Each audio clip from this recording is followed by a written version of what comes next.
자, 다음 주제로 넘어가 보겠습니다. 자, 청약통장 25만원 다 내면 안 되는 이유라는 주제로 한번 이야기해 볼게요.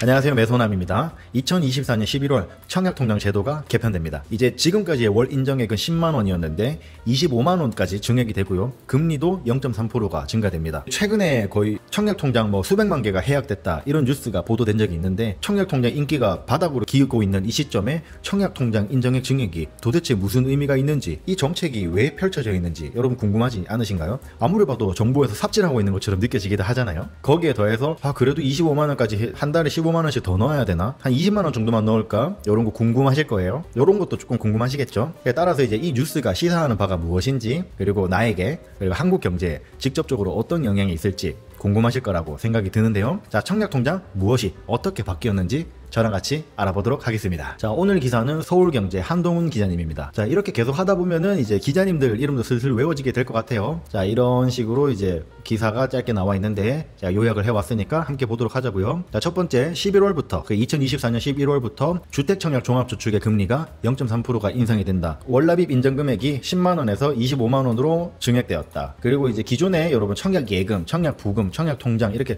세 가지 통장을 각각 따로 가지고 계신 분들이 있는데, 이제는 이거를 주택청약 종합저축 하나로 전환하는 것을 허용해 준다고 해요. 10월부터고요. 저 같은 경우에도 이제 은행별로 이 전환이 가능하다는 메시지가 좀 오고 있는데, 이거 받으신 분들이 있을 것 같아요. 이 청약 제도가 생기고 나서 41년 만에 납입 인정 금액이 조정이 된 거예요. 41년 전에는 10만원이 괜찮았겠지만, 사실은 지금 우리 한국의 아파트들 분양가를 보면은 10만원으로는 어림도 없겠다 이런 생각도 들 것 같아요. 예전에는 진짜 한 달에 10만원씩 차곡차곡 모아서 그걸로 계약금 내고 그런 시절이 있었거든요. 세상이 많이 바뀌었죠. 자, 청약통장의 소득공제 한도가 이제 240에서 300으로 증액됐습니다. 그래서 소득공제를 조금 더 받고 싶다 이런 분들한테는 좀 의미가 있을 것 같고요. 자, 요 세 번째에 나왔던 건데요. 청약기회가 예금이나 부금이나 저축이 어느 통장에 넣느냐에 따라서 민영주택이 되느냐, 아니면 공공주택이 되느냐, 아니면 둘 다 넣을 수 있느냐, 아니 크기는 어느 정도 되느냐, 차등이 들어가게 됐는데, 이제 통합인 청약종합저축 통장으로 바꾸면은 모든 타입에 다 넣을 수 있거든요. 그러면 그 전에 넣어둔 건 어떠냐? 그 전에 넣어둔 것까지는 인정을 해주는데, 예를 들어서 내가 예금을 넣고 있다. 예금에서 누렸던 혜택은 꾸준히 유지를 할 수 있는데,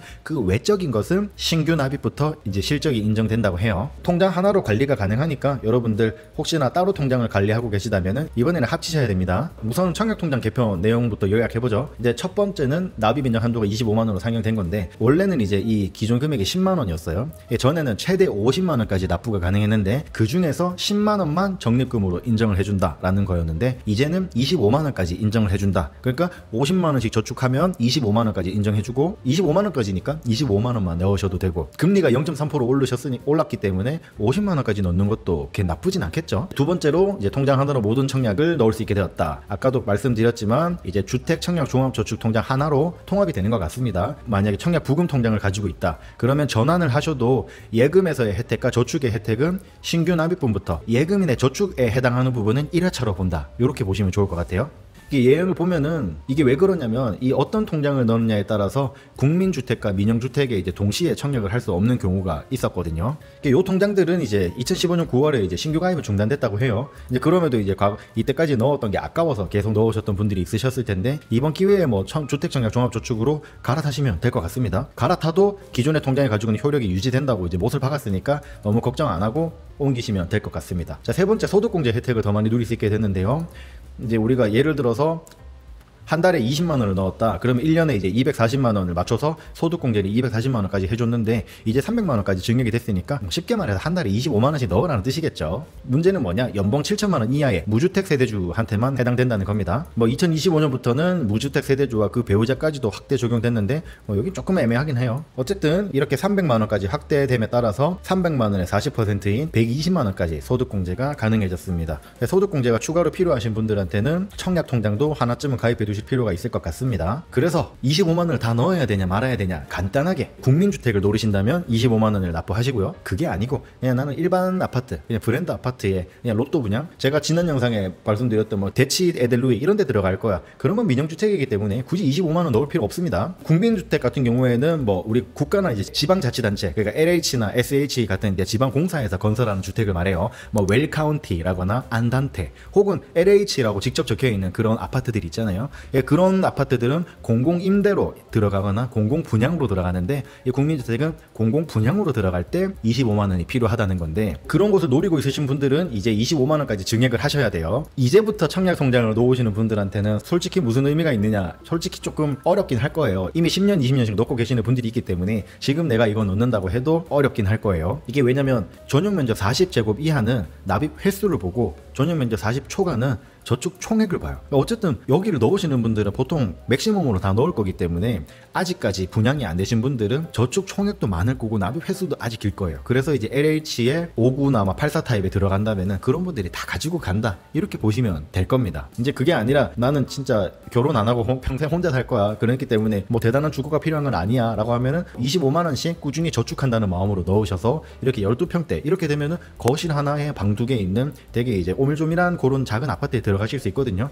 이런 것들도 사실은 신혼부부도 충분히 지낼 만한 크기이기 때문에 그런 게 필요하다면은 들어갈 수 있겠지만, 솔직히 우리가 재테크를 공부해 나가고 이렇게 부동산을 투자 공부하는 사람들 입장에서 이런 것들을 노린다는 건 너무 좀 안일하다, 저는 개인적으로 그런 생각이 들기 때문에 이런 것들은 안 하셨으면 좋겠습니다. 여러분 꿈을 크게 가지셔야 됩니다. 뭐 국민주택과 민영주택을 구분하는 이런 비법들이 있는데 어쨌든 이게 쌓이면 쌓일수록 더 유리하기 때문에 지금부터 하시는 분들은 국민주택 받으시려면 솔직히 말해서 10년에서 20년 정도는 기다리셔야 될 거예요. 그 기간 동안 25만 원씩 계속 저축을 넣는다? 전 그건 조금 오바가 아닌가 그렇게 생각이 듭니다. 이때까지 계속 해오신 분들이라면, 그리고 이제 언젠가는 받으실 거다 그러신 분들은 지금까지 10만 원씩 내셨다면은 25만 원까지 증액을 하셔야 됩니다. 자, 딱 정리를 해드릴게요. 지금까지 뭐 청약 부금이나 청약 저축이나 예금을 계속 넣어 오셨고 그걸 통해서 국민주택을 받고 싶다 그런 경우에는 이번 11월부터는 25만 원으로 증액해서 계속 넣으셔야 되고요. 지금부터 신규로 청약 통장을 만들 것이다 그렇다면은 굳이 25만 원까지 넣으실 필요는 없고 최소 금액은 한 달에 2만 원씩만 넣으셔도 충분할 거예요. 민연주택은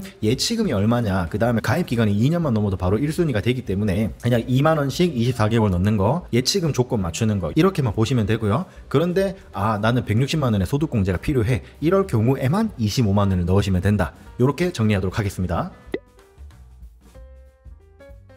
따라서 여러분들이 로또 청약의 목표라면 굳이 25만 원을 다 채울 필요가 없습니다. 우리가 이제 매스컴에서 접하는 뭐 로또 청약들 많잖아요. 이런 것들은 다 민영주택이에요. 그 중에서도 추첨제로 노리시는 것들을 많이 보셔야 됩니다. 제가 여러분들한테 지금 당장이라도 청약통장을 다시 만들고 1년짜리로 만들어라고 하는 이유가 이것 때문이에요. 일단은 1년은 맞춰줘야지 청약이 가능하거든요. 그리고 입주자 모집 공고 기준일에 예치금이 충족돼야 되기 때문에 이거 일일이 다 계산할 수가 없어요. 놓칠 수도 있기 때문에 미리 한번 금액에 해당하는 금액을 채워 넣는다. 그렇게만 해두면은 언제든지 여러분이 원하는 청약에 도전할 수 있습니다. 아까도 말씀드렸지만 국민주택 청약자는 이미 밀려 있어요. 들어가야 될 사람들이 많이 서 있고 국민주택을 얼마나 더 많이 분양할지는 미지수이기 때문에 지금 2030 젊은 세대들은 국민주택보다는 민영주택 추첨제를 노리는 게 현실적이라고 보시면 됩니다.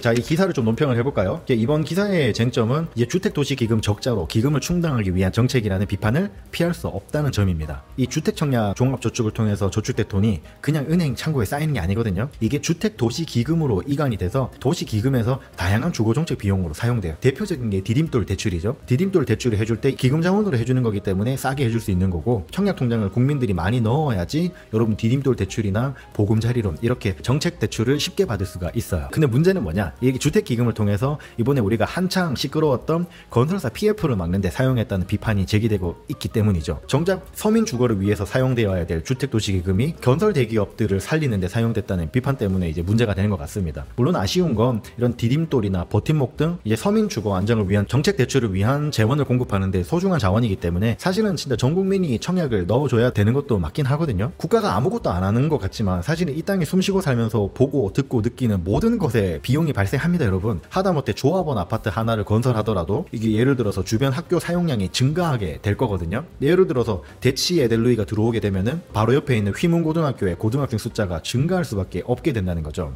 그렇다면은 이 학교 입장에서도 비용이 증가하게 될 거고요. 교육청에서 그런 것들을 지원해줘야 된다면은 비용이 필요한데 그거를 이런 조합원 아파트에서 충당을 해야 됩니다. 그걸 학교용지 부담금이라고 하거든요. 조합원들은 아파트를 싸게 받는 것처럼 느껴지지만 이렇게 부담금들을 하나하나 내고 나면은 실제로 아파트 값이 점점 올라가는 그런 역효과를 보게도 됩니다. 이렇듯 우리가 알지 못하는 되게 다양한 정책과 규제, 그리고 이제 이런 재원들이 운영 능력에 따라서 한 나라의 주거 만족도가 달라지는 거죠. 저는 이게 부동산 공부를 하면 할수록 느끼는 게 이 대한민국의 주거 정책이 우리가 이제 감정적으로 느끼기에는 좀 부족할지 몰라도, 그러니까 세계적으로 비교를 해보자면 엄청 선진적이라는 거 아시게 될 거예요. 우리 눈높이, 그러니까 국민 눈높이에 맞지 않는 건 사실이지만 이 눈높이를 우리가 논할 수 있게 되었다는 것만으로도 대한민국의 경제력이, 우리의 수준이 얼마나 성장했는지 느낄 수 있는 부분입니다. 예전에는 밥을 먹느냐 안 먹느냐 이런 걸로 고민했단 말이죠. 근데 이걸 넘어섰다라는 거죠. 우리의 주거가 만족스럽지 못하느냐. 쉽게 말해서 아파트에 살고 있는데 지금 아파트가 내 감성에 안 맞는다는 거예요. 예전에는 아파트에 바퀴벌레가 나오든 쥐가 나오든 쓰레기를 어떻게 해야 되든 그런 거 몰라요. 아파트에 들어가는 것만으로도 감지덕지였던 그런 시절이 있었다는 거죠. 너무 옛날 얘기하는 거 아니냐라고 말씀하실 수 있는데, 여러분 불과 20-30년 전만 해도 그랬고요. 지금 10대가 제 나이인 40대가 되면은 또 아파트가 또 주거 환경이 확 바뀌어 있을 거란 말이죠. 그것만 생각하면은 20-30년이라는 시간 엄청 짧은 시간이라는 거 여러분 아셔야 됩니다. 근데 이제 이거와는 별도로 국토부가 국민을 얼마나 호구로 보는지도 이번 기회에 좀 알게 된 부분이 있습니다. 이제 앞으로 국민주택을 얼마나 공급할 것인지, 그래서 청약금 25만 원을 가득 채우는 게 얼마나 중요하고 왜 중요한지에 대한 내용이 없다는 거죠. 뭐 청약 통장을 현실화시키겠다라고 했는데 도대체 뭘 현실화시켰다라는 거죠. 어쨌든 계약금이라는 건 따로 마련을 해야 되는 부분이잖아요. 아파트 가격이나 이런 것들. 결국에는 한 달에 저축 금액만 강제로 15만 원 늘리는 거기 때문에 국민 입장에서는 가처분 소득, 그러니까 내가 써야 될 돈이 15만 원 줄어드는 그런 역효과가 내는 것 같은데, 좀 어처구니 없는 그런 느낌이 좀 들긴 해요. 그냥 10만 원 계속 유지해도 괜찮지 않았나. 그냥 자기네들 주택도시기금 더 마련하고 싶어 라는 걸 솔직하게 말했으면 얼마나 좋았을까 하는 그런 아쉬움이 있습니다. 이런 것들 보면은 조금 아쉽죠. 물론 이제 국토교통부에 있는 공무원들이 너무너무 똑똑하기 때문에 저의 이런 것들을 다 뛰어넘어서 그럼에도 불구하고 25만 원 낼 거잖아 라고 생각할 수도 있겠습니다. 국민들을 조금 아래로 본다 라는 느낌은 지울 수 없습니다. 자, 마지막으로 요약하고 마무리하도록 하겠습니다. 첫 번째, 주택청약 종합저축 인정액이 월 25만 원까지 상승된다는 거. 연봉 7천만 원 이하 무세대 주택주는 연간 300만 원의 40%까지 소득공제를 받으실 수 있다. 하지만 공공분양이 목표가 아니라면, 그냥 단순히 로또 청약을 위한 거라면 최소 금액인 2만 원씩만 넣어도 상관없다. 그냥 달달이 매주 로또를 공짜로 한다, 이렇게 생각하시면 좋을 것 같습니다. 자, 이번 주택청약 콘텐츠를 통해서 여러분들이 25만 원을 넣어야 되느냐 말아야 되느냐에 대해서 완벽하게 정리가 되셨죠? 그럼에도 불구하고 더 궁금한 게 있다면은 댓글 남겨주시길 바랍니다. 자, 이번 영상은 여기까지 하도록 하겠습니다.